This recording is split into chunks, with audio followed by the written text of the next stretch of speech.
the Honorable Chief Justice of India, with your permission, I would like to switch over to Kannada for few paragraphs so that it will directly appeal to the Honorable Chief Minister who is present here today. ಮಾನ್ಯ ಮುಖ್ಯಮಂತ್ರಿಗಳೇ, ಕರ್ನಾಟಕ ರಾಜ್ಯದ ನ್ಯಾಯಾಂಗ ವ್ಯವಸ್ಥೆಗೆ ತಮ್ಮ ಸಹಕಾರವನ್ನು ನೀಡುತ್ತಿರುವುದು ಶ್ಲಾಘನೀಯ. ನ್ಯಾಯಾಂಗಗಳ ಕಟ್ಟಡಕ್ಕೆ ಮತ್ತು ನ್ಯಾಯಾಧೀಶರ ನಿವಾಸಗಳು ವಿವಿಧ ಜಿಲ್ಲೆಗಳಲ್ಲಿ ಸ್ಥಾಪಿಸುವುದು ಅತ್ಯವಶ್ಯಕ. ಈ ವಿಷಯಕ್ಕೆ ಸಂಬಂಧಿಸಿದಂತೆ ಪ್ರಸ್ತಾವನೆಯನ್ನು ಕಳುಹಿಸಿದಾಗ ಮಂದಗತಿಯಲ್ಲಿ ಅದರ ಬಗ್ಗೆ ರಾಜ್ಯ ಸರ್ಕಾರದ ಅಧಿಕಾರಿಗಳು ಸುಮಾರು ಬಾರಿ ಗಮನಹರಿಸಿರುತ್ತಾರೆ. ನಾವು ಈಗಾಗಲೇ ಹೇಳಿರುವಂತೆ ವರ್ಷಂಪ್ರತಿ ವ್ಯಾಜ್ಯಗಳು ದಾಖಲಾಗುತ್ತಿರುವುದು ಹೆಚ್ಚಾಗುತ್ತಿದೆ. ಪ್ರತಿ ವರ್ಷ 23ರಲ್ಲಿ 17 ಲಕ್ಷ ಇದ್ದಿದ್ದು 25ರಲ್ಲಿ 22 ಲಕ್ಷ ಆಗಿದೆ. ಹೊಸ ಕಾನೂನುಗಳು ಮಂಡನೆ ಆಗುತ್ತಿದೆ ಮತ್ತು ಆ ಕಾನೂನು ಅಡಿಯಲ್ಲಿ ನ್ಯಾಯ ವಿತರಣೆ ಮಾಡಬೇಕಾಗುತ್ತದೆ. ಆದರೆ ಇದೇ ಕಾಲದಲ್ಲಿ ಮೌಲ್ಯ ಸೌಕರ್ಯಗಳ ಬಗ್ಗೆ, ನ್ಯಾಯಾಧೀಶರುಗಳನ್ನು ನೇಮಕಗೊಳಿಸುವ ಬಗ್ಗೆ, ಪಬ್ಲಿಕ್ ಪ್ರಾಸಿಕ್ಯೂಟರ್ಗಳನ್ನು ನೇಮಕಗೊಳಿಸುವ ಬಗ್ಗೆ ನ್ಯಾಯಾಲಯಗಳು ಇತರ ಪ್ರಸ್ತಾವನೆಯನ್ನು ಕಳುಹಿಸಿದಾಗ ತಮ್ಮ ಅಧಿಕಾರಿಗಳು ಮಂದಗತಿಯಲ್ಲಿ ಅಥವಾ ಕೆಲವು ಬಾರಿ ಅದರ ಬಗ್ಗೆ ಗಮನ ಹರಿಸದೆ ಬೇಡಿಕೆಗಳನ್ನು ಕಡಿತಗೊಳಿಸಿ ಅನುಮೋದಿಸಿರುವ ಉದಾಹರಣೆಗಳು ಬೇಕಾದಷ್ಟು ಇವೆ.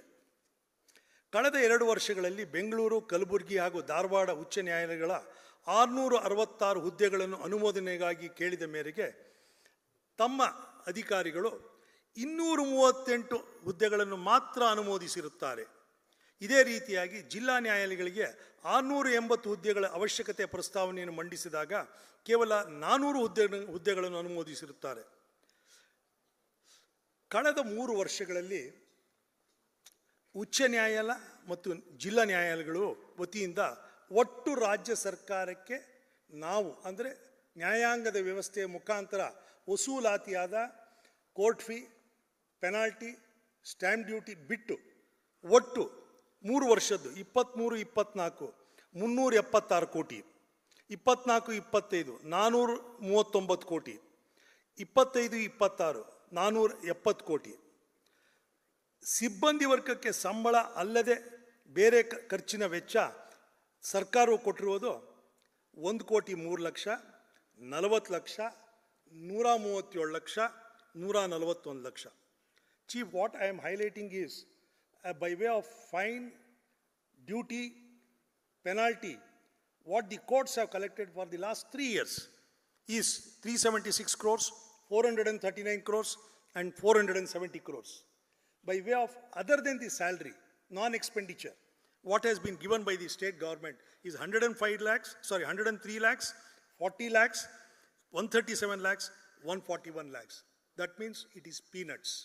So what the proposal we send is, please give the money which we have collected at least to the extent of 75% or 80%. ಈ ಅಂಕಿಅಂಶಗಳನ್ನು ನಾವು ನ್ಯಾಯಾಲಯಗಳ ವತಿಯಿಂದ ವಸೂಲಿ ಮಾಡಿರುವ ಕೋರ್ಟ್ ಫೀ ಮತ್ತು ಇತರೆ ಮೊತ್ತದಲ್ಲಿ ಹೋಲಿಸಿದಾಗ ಸರ್ಕಾರವು ನ್ಯಾಯಾಲಯದ ಅಭಿವೃದ್ಧಿಗೆ ಕೊಟ್ಟಿರುವ ಹಣವು ಅತ್ಯಂತ ಕಡಿಮೆ ಆಗಿರುತ್ತದೆ.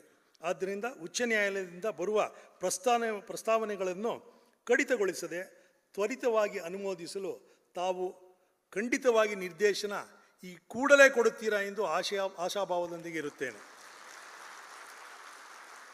ಹಾಗೆ ಆಗಿದ್ದಲ್ಲಿ ನಮ್ಮ ನ್ಯಾಯಾಧೀಶರುಗಳು ಈ ಕರ್ನಾಟಕ ರಾಜ್ಯವನ್ನು ಮಾದರಿ ರಾಜ್ಯವನ್ನಾಗಿ ಮಾಡುವುದರಲ್ಲಿ ಯಾವುದೇ ಸಂದೇಹ ಇರುವುದಿಲ್ಲ.